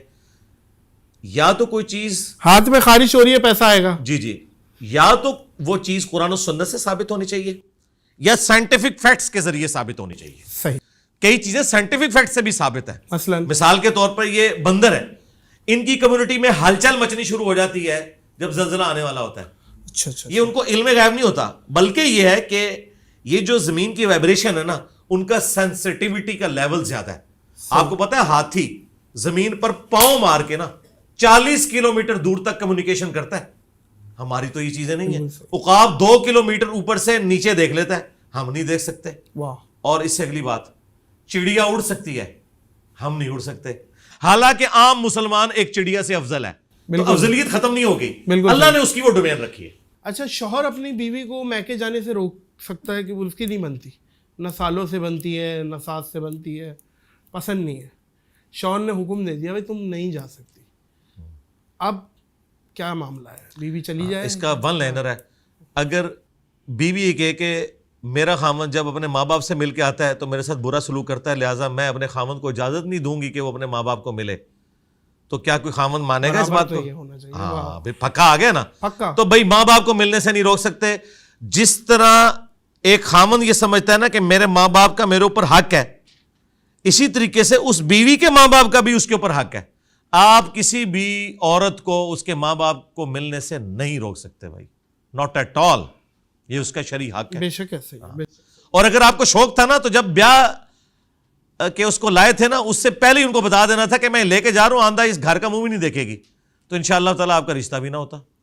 تو یہ پہلے طے کرنا صحیح تھا. اچھا, اگر وہ مان جاتے ہیں ٹھیک ہے بیٹا, کوئی بھی نہیں مانیں گے. اگر اتنے کوئی بدبخت ہیں جو مان رہے ہیں تو ان کے ساتھ ایسے ہی کرنا چاہیے. میت نکلے گی بیٹا اب وہاں سے, یہ ایک نہیں, وہ یہ نہیں کہتے کہ ہماری طرف نہیں آنا, وہ کہتے ہیں کہ اپنے خاوند کو چھوڑنا نہیں ہے. ہاں, یہ نہیں وہ کہتے کہ ہماری طرف نہیں آنا, یہ تو کوئی بھی نہیں کہتا. اور آج کل یہ بڑی نیوز آتی ہیں کہ بھائی غربت سے تنگ آ کر ماں نے خود بھی خودکشی کر لی اور بچوں کو بھی مار دیا, یا باپ نے مار دیا, یہ بھی خودکشی ہوئی. بالکل خودکشی ہے, اور وہی والی گرفت ہوگی, قیامت تک اپنے آپ کو ویسے ہی مارتا رہے. بالکل بخاری مسلم کی جو حدیث ہے, جس طریقے سے اس نے خودکشی کی وہی کرے گا. اور اس میں ایک پازیٹیو بات بھی کر لوں, شاید آپ کے پلیٹ فارم سے جب میں یہ کروں گا تو وہ بالدوں کو اچھی لگے. اللہ کے فضل سے ہمارا دیندار یا مولویوں کے طبقے سے لاکھ اختلاف, لیکن میں نے کبھی بھی کسی بھی فرقے کے دیندار بندے کو خودکشی کرتے ہوئے نہیں دیکھا, کیونکہ یہ چیز کم از کم ان کو کلیئر ہوئی ہے. جس طرح آپ دیکھیں کہ صحابہ کرام علیہم رضوان میں ہر طرح کے لوگ تھے, لیکن ایک جرم ایسا ہے جو کسی صحابی نے نہیں کیا کہ رسول اللہ کے اوپر کوئی جھوٹی حدیث باندھے, کیونکہ انہیں پتا تھا یہ گناہ معاف نہیں ہونا. نبی علیہ السلام کی حدیث ہے بخاری مسلم میں کہ جس نے میری طرف جھوٹ منسوب کیا وہ اپنا مقام جہنم میں دیکھ لے. بالکل اس طریقے سے دیندار جو طبقہ ہے نا, اپنی ساری کمزوریوں کے باوجود اس میں ایک پازیٹیو چیز ہے, وہ خودکشی نہیں کرتا. اور دوسری بات یہ ہے کہ وہ بھوکے رہتے بھی نہیں ہیں, کوئی نہ کوئی معاملہ ان کے ساتھ ہو جاتا ہے. یہ اسٹیٹ کی ذمہ داری ہے. یہ بعد میں تو سارے لوگ ہمارے این جی اوز والے بھی وہاں پہنچ جاتے ہیں کہ یہ دیکھیں یہ وہ رسی ہے جسے وہ لٹکا ہے. یار خدا کے لیے کیا تم ڈیٹرنس پھیلا رہے ہو, تم پہلے اس کو دیکھ لیتے تو خودکشی نہ کرتا. بعد میں تو سارے لوگ جا کے وہاں ویلاگز بنا رہے ہوتے ہیں. اگر علی بھائی کسی کے گھر پہ کوئی خواجہ سرا پیدا ہو جاتا اور والدین کو بھی پتہ چل جاتا ہے, آج کا تو جدید دور ہے, وہ ٹیسٹ کرتے ہیں بچوں کا, دماغ کا بھی, باڈی بھی, ہر پارٹ کا ٹیسٹ ہوتا ہے, وہ بتا دیتے ہیں کہ یہ بچہ, تو وہ بچہ کچھ رپورٹس آئی ہیں گھر سے بھی نکال دیتے ہیں, اس بچے کو اون نہیں کرتے. ایسی سچویشن میں کیا معاملہ ہے, کیا کیا جائے؟ بہت ظلم کرتے ہیں نہیں ماں باپ. مجھے بتائیں, انہی ماں باپ کے گھر جب ایک معذور بچہ پیدا ہوتا ہے جو ذہنی طور پہ معذور ہوتا ہے, کیا اس معذور بچے کو آج تک کسی نے نکالا ہے؟ پیار کرتے ہیں, سب سے پیار کرتے ہیں جی. اس سے تو یہ بہتر کنڈیشن میں ہے, یہ آپ کے سارے کام کر سکتا ہے, ٹھیک ہے, اس سے 1 کروڑ گنا یہ بہتر بچہ اللہ نے آپ کو دیا. آپ اللہ کا شکر ادا کریں کہ یہ آیا. وہ اگر بچہ آتا کہ جو 17-18 سال کا بھی ایک بوڑھی ماں کو اٹھا کے پیشاب کروانے کے لیے خود ٹوائلٹ لے کے جانا پڑتا, اس سے تو یہ بہت اچھی کنڈیشن میں. میں تو کہتا ہوں اگر کسی کے ساتھ ایسا معاملہ ہے تو وہ کبھی اس چیز کو کمپیئر کرے تو وہ اللہ کا شکر ادا کرے کہ اللہ تعالیٰ نے اس سے بڑی آزمائش سے اسے نکال لیا. اچھا سلوک کرے. باقی جو آپ کہہ رہے ہیں پتہ چل جاتا ہے, بالکل بچپن میں خود بخود پتہ چل جاتا ہے بغیر میڈیکل ٹیسٹ کے بھی, جو بالکل ایکسٹریم اس طرح کے جو معاملات ہوتے ہیں. ماں باپ کو چاہیے ان کے ساتھ اچھا سلوک کریں, وقت کے ساتھ انہیں ایجوکیٹ کریں اور انہیں معاشرے میں جو نارمز ہیں وہ سکھائیں. اور یہ جو ہمارا سب کانٹیننٹ کا معاشرہ ہے نا, اس کے اندر تو اسکول کالج میں تو ان کو داخل کروانا ان کے اوپر ظلم ڈھانے کے مترادف ہے. یورپ امریکہ کے اندر باقاعدہ بچوں کی ٹریننگ ہوتی ہے, وہ بلی نہیں کرتے کسی اس طرح کے بچے کو, وہاں پہ ہراسمنٹ نہیں کی جاتی ہے. یہاں تو ہراسمنٹ کرنا شروع کر دیتے ہیں. ایجوکیشن کی ضرورت ہے. بہرحال ماں باپ کی ذمہ داری ہے کہ بجائے ان کو اس کمیونٹی کے حوالے کر کے کہ وہ برائی میں مبتلا ہو جائیں, خود ان کی ٹریننگ کریں اور اچھے طریقے سے اپنے معاملات کو لے کے چلیں, اور ان کی خدا کے لیے شادی نہ کریں. میں اپنے قریبی لوگوں میں ایسے لوگوں کو جانتا ہوں جنہوں نے شادی کر دی ہے, اب وہ شادی ہو گئی, بعد میں پتہ چلا وہ پوری زندگی عورتیں وہ مظلومیت کی زندگی گزارتی ہیں, اتنا ظلم کرتے ہیں. تو یہ شادی اسٹیبلش ہی نہیں ہوتی, فوراً سے پہلے یہ خلا والا معاملہ کرنا چاہیے. اچھا, گھریلو جھگڑوں پہ اکثر قرآن کی قسم اٹھا لیں اور قرآن کو اٹھا لینا اپنے آپ کو سچا ثابت کرنے کے لیے, اور سامنے والی پارٹی کو بھی پتہ ہوتا ہے یہ جھوٹ ہے, لیکن پھر بھی لوگ اپنی عزت بچانے کے چکر میں اللہ ماشاء اللہ لیکن وہ پھر بھی اٹھا لیتے ہیں. ایسے میں وٹنس ہوں ایسے بہت سارے واقعات کا جنہوں نے اٹھایا اور ہمیں پتہ ہے کہ جھوٹا اٹھایا ہے, لیکن ہم ظاہر قرآن کی تعظیم کے لیے ہم اسے اب سچا مان لیں گے. ٹھیک ہے بھائی, آپ کیا سمجھتے ہیں یہ گھریلو مسئلے پہ قرآن مجید کی قسمیں اٹھا لینا اور قرآن مجید کو لے آنا بیچ میں؟ دیکھیں, اگر تو کوئی شخص ڈیمانڈ کرتا ہے نا کسی سے کہ تم قرآن اٹھا کے گواہی دو اس معاملے میں اور میں تمہاری گواہی کو تسلیم کر لوں گا, تو اس میں کوئی ممانعت نہیں ہے, کسی کے نزدیک بھی نہیں ہے. ظاہر ہے کہ اللہ تعالیٰ کی کتاب کی ایک رسپیکٹ ہے نا, اور یہ شروع سے نارمز رہی ہیں عدالتوں کی, اس میں کوئی حرج والی بات نہیں ہے. مسئلہ ہے جھوٹا قرآن اٹھانا. اب اگر اس نے قرآن اٹھا لیا, اب اسے آپ نہ کہیں کہ تو نے جھوٹا اٹھایا, تم نے ڈیمانڈ کی تھی نا, اب ماننا ہے, ہاں تو مانے اب آپ. بالکل ٹھیک ہے. اچھا, اگر آپ مجھ سے پوچھیں تو بھائی میں تو کسی کے قرآن اٹھانے کو نہیں مانتا, میں تو کہوں گا بھائی دلائل کے مطابق فیصلہ کیا جائے, جو حق پہ ہے اسے اس کا حق ملنا چاہیے. یہ نہیں ہے کہ بندہ فراڈی اور وہ قرآن اٹھا لے تو ٹھیک ہو گیا. اگر قرائن بتا رہے ہیں اور ثبوت سے ایک چیز ثابت ہو جاتی ہے, پھر اس کے قرآن اٹھانے کو نہیں مانا جائے گا بالکل. لیکن چونکہ لوگ خود ڈیمانڈ کرتے ہیں نا کہ یہ قرآن اٹھا لے میں مان لوں گا, تو پھر اسے آپ پیچھے نہیں ہٹنا چاہیے. لیکن قرآن اٹھانا اس چیز کی دلیل نہیں ہے کہ عدالت اسے قبول کر لے کہ چونکہ اس نے قرآن اٹھا لیا, گرچہ سی سی ٹی وی کیمرے میں یہی موبائل چوری کرتے ہوئے نظر آ رہا ہے, ٹھیک ہے جی, یا ڈی این اے کی رپورٹ بھی بتا رہی ہے کہ یہی تھا, تو چونکہ اس نے قرآن اٹھا لیا تو مان لوں, اس کی کوئی قرآن کے اعتبار سے یہ تو توہین کرنا ہے قرآن پاک کی. اچھا, اگر نوکری کے لیے رشوت دینا ضروری ہے تو نوکری بھی چاہیے, ایسی سچویشن ہے, رشوت ہے, ظاہر رشوت ہے, تو کیا کیا جائے ایسی اگر آپ میرٹ کے اوپر آتے ہیں اور صرف اس وجہ سے رہ جاتے ہیں کہ آپ رشوت نہیں دے رہے, تو پھر آپ رشوت دیں دل میں برا جانتے ہوئے, اس کا وبال اس کے اوپر ہوگا لینے والے پہ. لیکن ایسی نوکری آپ نے رشوت سے نہیں لینی کہ جو آپ میرٹ پہ نہیں آ رہے, وہ حرام ہوگا. وہ ہر بندہ یہی سمجھتا ہے علی بھائی کہ میں تو اس کا حقدار ہوں. نہیں, میرٹ وہ جیسے دیکھیں جب ایک لسٹ لگتی ہے, لاکھوں لوگوں کے انٹرویوز ہوتے ہیں, پھر شارٹ لسٹ ہوتی ہے, پھر یہ سارے معاملات. لیکن اس حدیث کو ہم پھر کیا کریں گے, رشوت دینے والا بھی اور اس کے بعد اس کو اس پہ گواہ بھی, تو پھر وہ تو اہل ہے, وہ تو پھر اس بات سے نکل جائے گا اس حدیث سے میں اہل ہوں. نہیں, میں آپ کو بتاتا ہوں. دیکھیں یہ ابن ماجہ میں حدیث ہے کہ رشوت لینے والا اور دینے والا دونوں جہنمی ہے, اس میں کوئی شک نہیں ہے. قرآن پاک میں 4 جگہ پہ اللہ تعالیٰ نے فرمایا, سورۃ البقرہ میں, سورۃ المائدہ میں, سورۃ الانعام میں اور سورہ النحل کے اندر, کہ تمہارے لیے حرام کر دیا گیا ہے مردار, بہتا ہوا لہو, خنزیر کا گوشت, اور جس کے ذبیحہ کے اوپر غیر اللہ کا نام لیا جائے. لیکن ساتھ کہا گیا کہ اگر دل میں بغاوت نہ ہو اور کیٹاسٹروفی کنڈیشن ہو تو تم اس میں سے اگر کوئی چیز کھا لیتے ہو تو تمہارے اوپر کوئی گرفت نہیں ہوگی. حتیٰ کہ سورۃ النحل میں یہاں تک آیا کہ اگر کلمات کفر بھی بکنے پڑ جائیں جان بچانے کے لیے اور دل ایمان پہ ٹھکا ہو تو اللہ تعالیٰ گرفت نہیں کرے گا. اب یہاں پہ آئے کہ آپ کا میرٹ بن گیا, آپ لاکھوں میں سے سکروٹنی ہو کے ٹاپ 10 میں پہنچ گئے. اب ٹاپ 10 میں آپ حقدار تھے نوکری کے, لیکن وہ کہتا ہے کہ اتنی رشوت دو, تم سلیکٹڈ تو ہے ہو لیکن رشوت کے بغیر میں اندر نہیں آنے دوں گا. پھر لینے والا گنہگار ہوگا, دینے والا نہیں ہوگا. لیکن اگر آپ ٹاپ 10 میں نہیں تھے, آپ 1000ویں نمبر پہ تھے اور رشوت دے کے ان ٹاپ 10 میں اور نوکری حاصل کر لی, پھر تو حرام ہے. اچھا, وہ بیچ میں بات ہوئی تھی سیروگیسی چائلڈ کے حوالے سے, آج کل پیٹ کسی اور کا اور حمل کسی اور کا, اولاد کس کی ہوگی؟ جس کا پیٹ ہے یا حمل ہے. دیکھیں اسلام میں تو اس چیز کی کوئی اجازت نہیں ہے سوائے اس کے کہ وہ مرد و عورت کے علاوہ کوئی تیسرا انوالو نہ ہو, نہ مرد کی طرف سے نہ عورت کی طرف سے. یہ تو ہو سکتا ہے کہ مرد و عورت کا اس طرح کا جو ملاپ ہے کسی مشین کے اندر کوئی معاملہ ایسا کیا جائے, IVF کہتے ہیں اور وہ ساری کوئی اور معاملہ نہ ہو ٹھیک ہے تو پھر جائز ہے. اور یہ جو میں آپ کو مسئلہ بتا رہا ہوں اسی کے اوپر تمام کا اتفاق ہے, اجماع امت ہے. بالکل اس کے اوپر اتفاق ہے. ٹھیک ہے. سیروگیسی چائلڈ کس کا بچہ ہوگا, اب جس کے پیٹ میں یا جس کا حمل ہے؟ دیکھیں اس کیس میں تو نبی الاسلام کی جو حدیث ہے بخاری مسلم میں کہ بیٹا یا بیٹی اولاد اس کی ہے جس کے بستر پہ پیدا ہوگی. صحیح ہے, جس بس کے یہ پیٹ ایک جنرل حدیث ہے. یعنی آؤٹ آف ویڈلاک بھی کوئی پیدا ہوا ہے نا, جس مرد کے بستر پہ پیدا ہوا ہے نا وہ اس کا باپ شمار کیا جائے گا.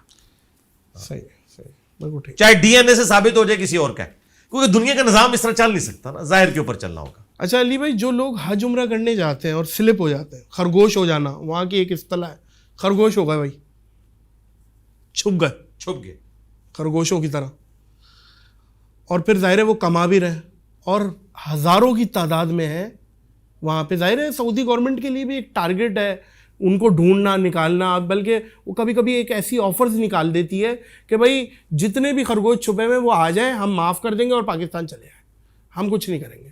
اس طریقے کا میرا خود ایک بڑے قریبی رشتہ دار پہنچا, وہ 2 سال اس نے کمایا بھی, گھر میں بھی پیسہ بھیجا.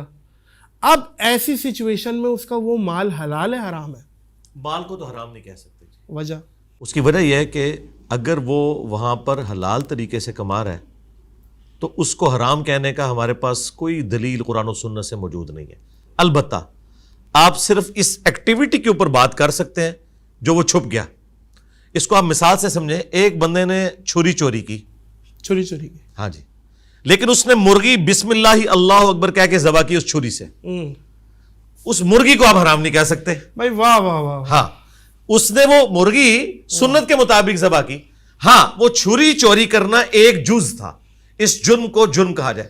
اگلی بات, خوبصورت بات, یہ جب سے یہ کنٹریز کی باؤنڈریز بنی ہے نا, اس کی جہاں فائدے ہیں نا وہاں پہ انسانیت کے لیے نقصان اتنا بڑا ہے کہ انسان ہجرت نہیں کر سکتا. ایک بات ایڈ کر لوں پھر یہ اس کے بعد, احرام پہن کے, کیونکہ مطاف میں اب جانے بھی نہیں دیتے عمرے والوں کو, کیونکہ حجر اسود کا بوسہ لینا اور وہ چیزیں طواف کرنا لوگوں کی خواہش ہوتی ہے مطاف میں, تو وہ ایسی فیک احرام باندھ لیتے ہیں, اس کو بھی اسی میں کنٹینیو کر دیں. ہاں جی, بات یہ کہ جب سے کنٹریز کی باؤنڈریز بنی ہے نا, جہاں اس کے فائدے ہوئے نا, سب سے بڑا نقصان یہ ہوا ہے کہ انسان ہجرت نہیں کر سکتا.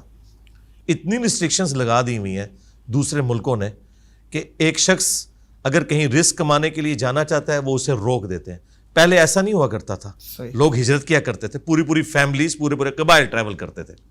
لیکن چونکہ ماڈرن ایج کے اندر ہم ان معاہدوں کے اندر بندھے ہوئے ہیں, ان کی پاسداری تو ضرور کرنی چاہیے, لیکن ان آسودہ حال ملکوں کو بھی دیکھنا چاہیے کہ ایک تو یہ ہے کہ یہ غریب ملک فوجیں بنا کے آپ کے اوپر چڑھ دوڑیں اور آپ سے یہ آپ کا مال ہتھیار لیں. تو امیر ملکوں کا یہ کام ہے کہ وہ غریبوں کو پھر موقع دیں کہ وہاں پہ آ کے لوگ کمائی کر سکیں. اب آ جائیں آپ حج عمرے کی طرف. حج عمرے میں بھی یہ جو ریسٹرکشنز سعودی حکومت کی طرف سے لگائی گئی ہیں نا, یہ غیر شرعی ہیں.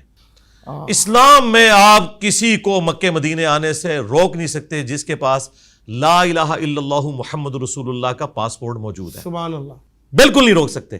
سورہ حج میں اللہ تعالیٰ نے واضح فرمایا کہ جو حرم ہے نا, حرم مکہ, یہ وہاں کے رہنے والوں کے لیے اور باقی سب آنے والوں کے لیے یکساں ہے. آپ کو خانہ کعبہ شریف مسجد حرام کے اندر کوئی شخص رہنے سے بھی نہیں روک سکتا. وہ اللہ کا گھر ہے. جس طرح آپ اپنے ماں باپ کے گھر جا کے رہ سکتے ہیں نا پورے ایک وثوق کے ساتھ, یہ خدا کا گھر ہے اور آپ کے پاس پاسپورٹ موجود ہے. سعودی حکومت کا یہ کہنا کہ اتنے لوگ حج کریں گے اس سے زیادہ نہیں کر سکتے, یہ بھی غیر اسلامی ہے. آج اپنی کیپیسٹی کے, جی میں آپ کو بتا رہا ہوں, کیپیسٹی نہیں, آج میں بتاتا ہوں جناب, میں انجینئر ہوں نا جی. ارے گدے کے ساتھ گدا لگا ہوا ہے, میں انجینئر ہوں. آج آپ امریکہ یورپ کے حوالے کریں, انہیں بتائیں گے ٹریڈ اپرچونٹی ہے, وہ کہیں گے اس سال کتنے آ رہے ہیں آپ کے 20 لاکھ, وہ کہیں گے اگلے سال 1 کروڑ لے آؤ, وہ آپ کو مینج کر کے بتائیں گے. یہ کوئی مشکل کام نہیں ہے, پیسہ لگائیں مینج کریں, ہو سکتا ہے. جن کے ذاتی کاروبار ہیں انہوں نے اتنی فرنچائزز دنیا میں نہیں کھولنی ہیں. آپ مثالیں دیتے ہیں جی, اتنے دنوں میں یہ ہوا جی, چائنا نے جی 2 ہفتے کے اندر اتنے بیڈز کا ہاسپٹل بنا دیا. کیوں بنایا؟ ہاں, سعودیہ ہوتا تو ان سے تو نہیں بننا تھا بھائی, نہیں بنتا بنواؤ. تمہیں اللہ نے ریسورسز اس لیے دیے تھے اور صحرا ہے، خالی ہے اچھا، بہت. اور میں آپ کو بتاؤں صحیح. دنیا میں لاکھوں لوگوں کا حج ان کی وجہ سے رہ رہا ہے. وہ بےچارے پیسے جوڑتے ہیں، وہ کہتے ہیں اگلے سال آؤ، اگلے سال 5 لاکھ بڑھ جاتا ہے، وہ بےچارے کر نہیں سکتے. یہ کام بالکل نہیں ہونا چاہیے. آپ رکھیں. اب آئیں وہ جو آپ نے کہا کہ طواف کعبہ میں احرام پہن کے، جی بالکل احرام پہن کے کریں. احرام آپ احرام کی نیت کے بغیر بھی 2 چادروں میں پھیر سکتے ہیں. نبی علیہ السلام کا عمومی لباس ہی 2 چادریں تھا.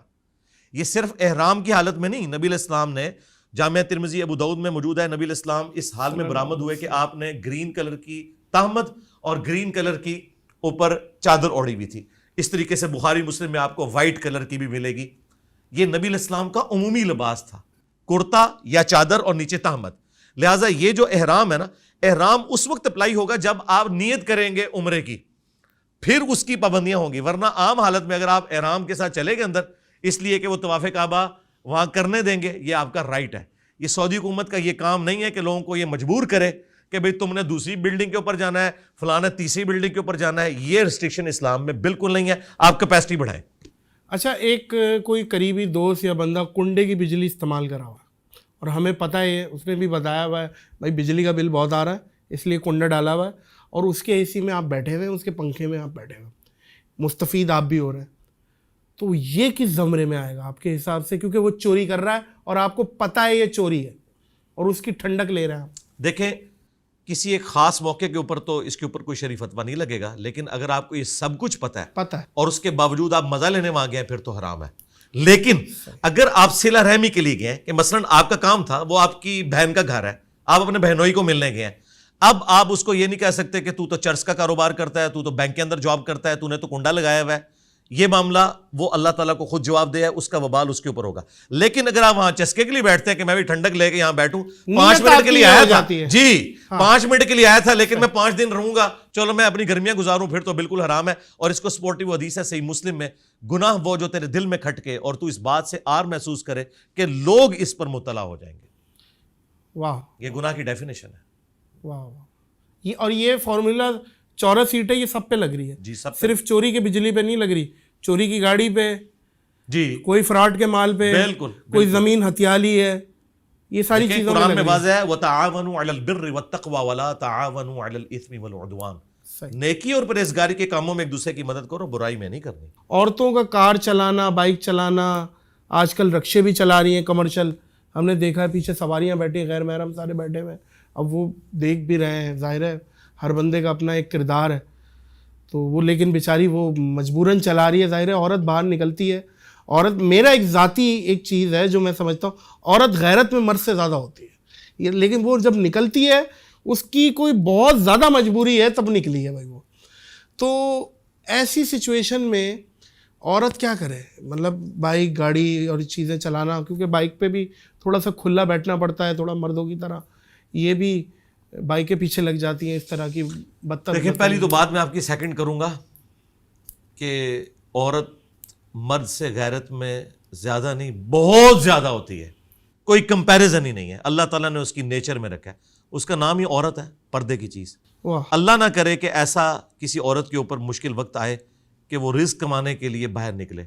اسلام میں تو عورت کی زندگی ایک ملکہ والی زندگی ہونی چاہیے، ملکہ والی زندگی. یہ معیشت کی ساری ذمہ داری مرد کے اوپر ہے. الرجال قوامون علی النساء، مرد حاکم ہے عورتوں پر بسبب اس کے کہ وہ ان کا سارا خرچہ اٹھاتے ہیں. اگر معذور ہو مرد اگر معذور ہو تو سب سے پہلے تو یہ ہے کہ وہ معذور شادی سے پہلے ہے یا بعد میں ہے؟ شادی کے بعد ہو گیا، ایکسیڈنٹ شادی کے بعد ہو گیا، پیرالائز ہو گیا. تو اس معاشرے کی ذمہ داری ہے، حکومت کی ذمہ داری ہے کہ اس کے ساتھ ایسے معاملات کرے، اس کا خرچہ لگائے. یہ جو لوگ اربوں سنبھالے بیٹھے ہوئے ہیں، ان کی زکوٰۃ کروڑوں میں بنتی ہے، 1 ارب پہ 2.5 کروڑ زکوٰۃ بنتی ہے. بالکل صحیح. یہ اس معاشرے کی ذمہ داریوں سے سپورٹ کرے. لیکن اگر عورت کو پھر بھی نکلنا پڑتا ہے تو وہ اپنے حجاب کا اہتمام کرے اور کسی ایسی جگہ پہ نہ جائے کہ جہاں اس کے ساتھ کوئی اس قسم کا مس ہیپ ہونے کا معاملہ ہے. کوشش کرے کہ ایسی جاب کرے جو عورتوں والی جاب ہو. اب یہ جو آپ نے کہا نا بائک چلانا، بھائی جب سے یہ پیٹرول اتنا مہنگا ہے، گاڑی تو ہر بندہ افورڈ نہیں کر سکتا کہ وہ اپنے بچوں کو اسکول بھیجے. میں تو اب اپنے جہلم شہر میں دیکھتا ہوں کتنی عورتیں پورا نقاب برقع کیا ہوا ہے انہوں نے، اور وہ اپنے بچوں کو موٹر بائک پہ خود چھوڑتی ہیں اسکول. بہت اچھا کام ہے. دودھ پیتے بچوں کا پیشاب پاک ہم سنتے ہیں کہ بھائی بچے کو پیشاب پاک ہے. پیشاب تو پیشاب ہے. الٹی بھی کہتے ہیں کہ بھائی کوئی بات نہیں, دودھ پیتا بچہ ہے, کچھ ایسی چیز تھوڑی کھاتا ہے کہ کوئی غلط چیز ہو. صحیح ہے, نماز بھی پڑھ لو. تو اس پہ کیا معاملہ ہے شرعی؟ دیکھیں الٹی والا جو معاملہ ہے نا, یہ تو فقہ حنفی والوں نے اجتہاد کیا ہوا ہے. الٹی کا نجس ہونا کہیں سے کوئی ثابت نہیں ہے. پیشاب تو ظاہر ہے نجس ہے, چھوٹے بچے. جی چھوٹے بچے کا بھی نجس ہے. صرف اس میں یہ ہے کہ نبی الاسلام کی حدیث ہے بخاری میں سنن نبی داؤد کے اندر کہ اگر لڑکی کا پیشاب ہے تو آپ نے اسے پورے اہتمام کے ساتھ, یعنی لڑکی اور لڑکے کے اعتبار سے یہ فرق کیا گیا ہے نبی الاسلام کی تعلیمات کی روشنی میں کہ اگر لڑکی کا پیشاب ہے تو اسے پورے اہتمام کے ساتھ دھونا ہے, اور اگر لڑکے کا پیشاب ہے تو اس پہ چند چھینٹیں مار لینا کافی ہے. اس سے بعض لوگوں نے رزلٹ نکال لیا کہ شاید پاک ہے. پاک نہیں ہے ناپاک, اس لیے پانی اس پہ آپ ڈال رہے ہیں. اور یاد رکھیے گا ابو داؤد ترمذی میں حدیث ہے کہ پانی کو کوئی چیز ناپاک نہیں کرتی. پانی ایک سمجھ لیں ایک ایسی چیز ہے جو کسی چیز پہ بھی آپ ڈالتے ہیں نا اس کو پاک کر دے گی, خود ناپاک نہیں ہوتا پانی. ٹھیک ہے, اس لیے اللہ تعالیٰ کہتا ہے میں نے آسمان سے پانی نازل کیا جو پاکیزہ ہے.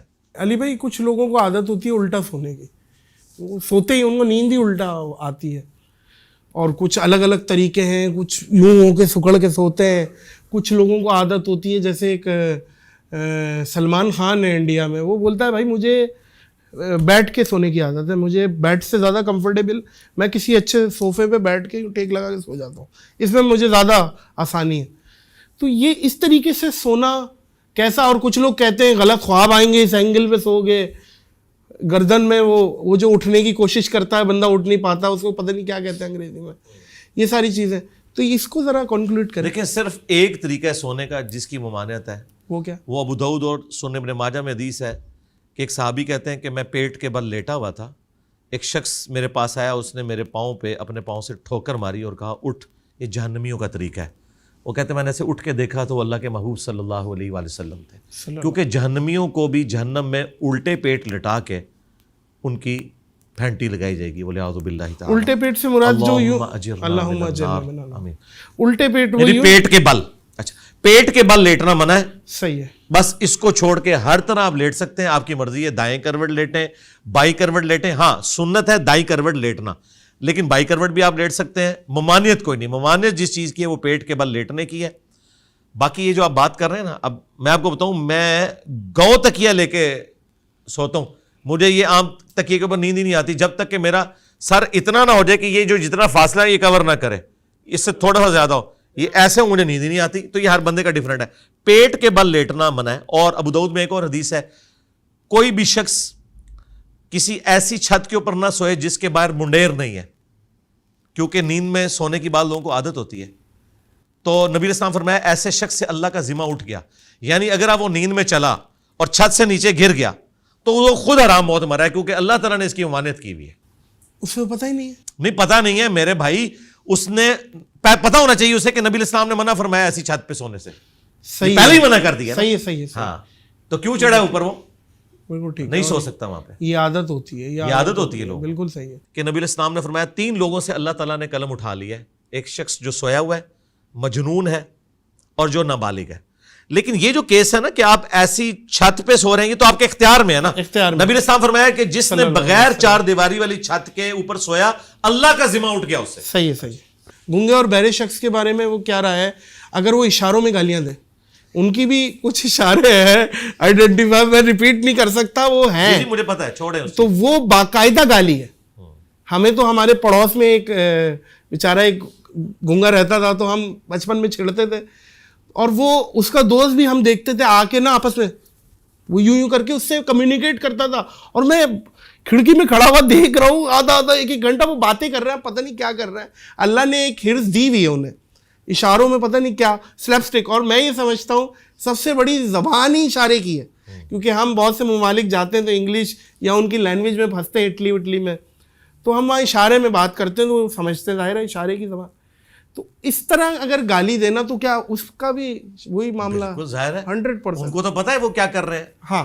اور معذرت کے ساتھ آپ جس شہر سے ہیں وہاں سے تو جو گونگے اور بہرے نہیں ہیں وہ بھی ہاتھ کے اشاروں سے گالیاں دیتے ہیں. ہاں بھائی. اور بلکہ وہ کراچی کا ایک بڑا مشہور پرینکر ہے, میں نے اس کو دیکھا ہے, وہ وہ اشاروں سے گالیاں دیتا تھا, ایک دو بار اس کی پھینٹی بھی لگنے لگی ہے. ہاں ہاں باقی کون پتہ, وہ ابھی اس وقت میرے سامنے بیٹھا ہے اس لیے میں کہہ نہیں یار علی بھائی آپ یقین کریں, آپ میرا کوئی بھی پرینک اٹھا کے دیکھیں, اگر گالی ہے نا میں نے اپنا کام چھوڑ دینا, یہ کام نہیں کیا بلیو میں, یہ جو ہوتا ہے یہ لعنت والا ہے. ارے یار علی بھائی کچھ ہمارے میں نے بھی, دیکھی بھی ہے, ہم بھی ایک جن تھے پرانے, آج ہم دیو ہے, ہمارا بھی لے لے یار, آپ دیو ہیں ہم دیو کے بھی پیو ہیں. جناب علی, مان لیا. جناب علی بات یہ ہے میں اپنی آن کیمرہ غلط کاموں سے توبہ کرتا ہوں, اللہ مجھے نادانی ظاہر ہے اس وقت ڈائریکٹر تو میں نے اسی کہہ رہا ہوں, وہ تھا نا, تھا وہ مر گیا, اس کے انتقال کو بھی تقریباً کوئی اس کی 15ویں برسی ہو چکی ہے, لیکن اس کی روح بھٹک رہی ہے ابھی بھی یوٹیوب پہ نا. سر بات یہ ہے ٹھیک ہے, اس میں کوئی شری گرفت نہیں ہے, اگر توبہ کر لی ہے. میں توبہ کر لی ہے, اور جتنے بھی جو میں نے ریئل پرینکس کیے ہیں, آج میں یہ بات پہلی دفعہ دوہرا رہا ہوں علی بھائی کی برکتوں سے, جو میں نے لوگوں کو تنگ کیا, اگر ان سے ان کی دل آزاری ہوئی ہے, اس کیمرے کی وساطت سے بھی میں توبہ اور معافی چاہتا ہوں, اللہ سے بھی معافی چاہتا ہوں. انشاءاللہ آگے اس چیزوں کو, ظاہر ہے اللہ استقامت دے, آپ دعا کریے گا اس چیزوں میں نہ ہی جائیں تو بہتر ہے. میں خود کیونکہ ظاہر ہے جس گاؤں جانا نہیں وہاں کا راستہ کیا پوچھنا, آپ اس کو کھولنا. اچھا تو وہاں واپس ہیں, وہ جو گالی دینے والا ہے اسے بھی پتا ہے, اس کے پاس اتنے ہی ریسورسز تھے, اس نے وہ پورے یوٹیلائز کیے, لہٰذا وہ بھی گنہگار ہوگا, سیدھی سی بات. اس کے دور میں سوشل میڈیا, دیکھیں ٹو بی آنیسٹ ہم بھی ہیں, کام کر رہے ہیں, لیکن بات وہی ہے جو حق سچ ہو. ایک طوفان بدتمیزی تو ہے, اور ابیوزو بھی ہے, کرٹیسزم بھی ہے, ماں بہن کی گالیاں بھی دی جا رہی ہیں, فحاشی کا اڈا بھی ہے, مجروں کا اڈا بھی, کیا کیا ہے آج کے دور میں. کیا جیسے میرا بچہ بڑا ہو رہا ہے, میں کنفیوزڈ ہوں, میں بلکہ کنفیوز کیا, میں نے تو خیر یہ فیصلہ کیا ہے, میں نے کسی سوشل میڈیا اکاؤنٹس کی اجازت نہیں دینی اسے. زندگی تو گزار سکتا ہے نا, یا آکسیجن ہے. آپ کیا سمجھتے ہیں کہ آنے والی پوت کو سوشل میڈیا پہ ہونا ضروری ہے, یا جیسے آپ کہتے ہیں کتابی مطالعے ضروری ہیں؟ سوشل میڈیا کے لیے تو پہلے ایجوکیٹ کرنا بھی تو بہت ضروری ہے. وہاں پہ جہاں پہ تعلیم نہیں گئی ہے وہاں انٹرنیٹ چلا گیا پہلے. دیکھیں یہ بالکل نان سینس اپروچ ہے کہ کسی چیز کے نقصانات کی وجہ سے آپ اسے مکمل طور پر بین کر دیں. صحیح, ٹھیک ہے, اسلام نے ہمیشہ ہر چیز کا راستہ نکالا ہے. اب دیکھیں اللہ تعالیٰ نے ایک سیکس کا ایلیمنٹ انسان کے اندر رکھا ہے, لیکن اس کو نکالنے کا راستہ نکاح کا ہے. یہ نہیں کہا کہ اپنے آپ کو خسی کر لو. بخاری مسلم حدیث ہے, صحابہ کرام نے حضور سے پوچھا یا رسول اللہ ہم اپنے آپ کو خسی کرنا چاہتے ہیں, آپ نے فرمایا اس کی اجازت نہیں ہے. بخاری مسلم حدیث ہے, اے نوجوانوں کے گروہ جس میں استطاعت ہے وہ نکاح کرے, اور جو نکاح نہیں کر سکتا وہ روزے رکھ کے اپنی شہوت کو ٹھنڈا کرے, لیکن اپنے آپ کو خسی نہیں کر سکتا. ایک نیچرل چیز ہے. دنیا میں جتنی بھی اس قسم کی چینجز آتی ہیں ان کے اوپر شرعی فتویٰ لگانے کے لیے ضروری ہے کہ وہ 100% حرام ہو. مجھے بتائیں ٹی وی اس کا نیگیٹو یوز بھی ہو رہا ہے. دیکھیں ناک پہ مکھی بیٹھی ہے تو ناک تو نہیں کاٹنا آپ نے, مکھی کو اڑا رہا ہے. واہ واہ واہ.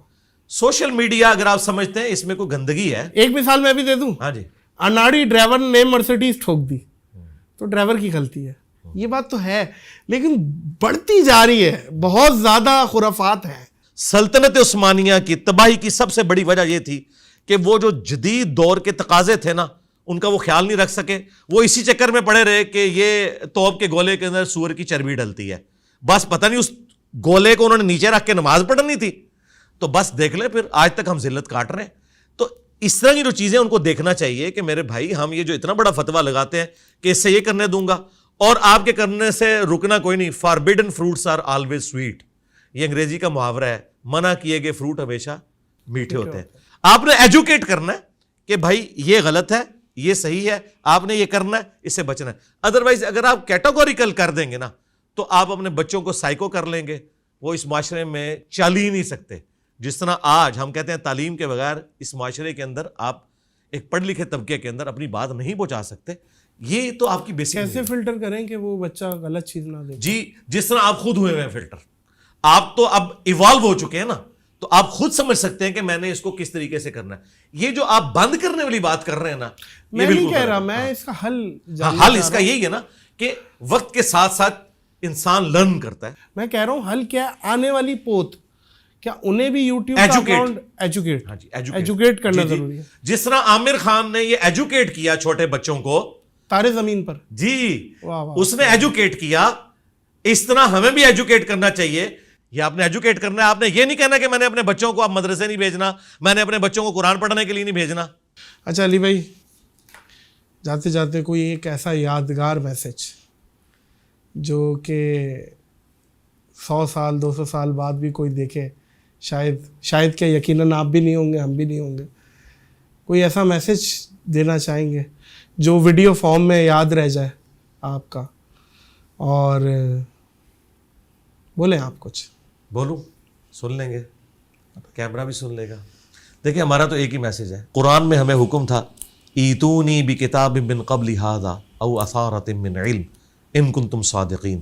اے نبی ان سے فرماؤ کہ اگر مجھ سے کوئی بحث کرنی ہے تو کتاب میں کوئی چیز ہے تو وہ لے کر آؤ، جو تمہارے پاس اپنی کتابیں الہامی موجود ہیں، یا انبیاء کے آثار میں سے کوئی چیز ہو وہ مجھے پیش کرو اگر تم سچے ہو. اندازہ کریں کہ نبی الاسلام کو اللہ تعالیٰ نے یہ طریقہ سکھایا ہے کہ کتاب و سنت سے بات کرنی ہے. نبی الاسلام نے بھی حجۃ الوداع پہ فرمایا اپنے بعد 2 چیزیں چھوڑ کے جا رہا ہوں، کتاب اور سنت. اور غدیر خم پہ فرمایا قرآن اور اہل بیت. ہم یہ کہتے ہیں کہ آپ بکش مسلمان بنیں اور اپنی نسبت اس شخص کے ساتھ مضبوط کریں جس کی قبر مدینے میں ہے، صلی اللہ علیہ وآلہ وسلم. کیا بات ہے، کیا بات ہے. علی بھائی بہت بہت شکریہ، جزاک اللہ خیر. بڑی مہربانی. اس نفسہ نفسی میں جو سب سے قیمتی چیز کسی کے پاس ہوتی ہے وہ ہوتا ہے اس کا وقت. وقت ہم نے دیا، ہم تو آئے تھے، آپ نے دیا، آپ کی بڑی مہربانی. الحمدللہ ہمارے پاس تو تھا، ہم آ گئے اور آپ نے نکالا، آپ کا بڑا پن. اور اللہ آپ کو استقامت دے، اللہ ہم کو بھی استقامت دے. آمین بس اللہ راضی ہو جائے. آمین آمین. جب ہم جائیں دنیا سے تو اللہ راضی ہو، بس یہی مشن ہے اور یہی کوشش ہے. معزز خواتین و حضرات، اس پوڈ کاسٹ کو اختتام کریں گے اس دعا، اس یقین، اس اپنے پن کے ساتھ کہ اپنا اور دوسروں کا بہت زیادہ خیال رکھیے گا. 1947 میں ہمیں پاکستان کی ضرورت تھی، آج پاکستان کو ہماری ضرورت ہے. پاکستان کو خصوصی دعاؤں میں یاد رکھیے گا، مجھے دعاؤں میں یاد رکھیے گا، علی بھائی کو دعاؤں میں یاد رکھیے گا. اللہ حافظ.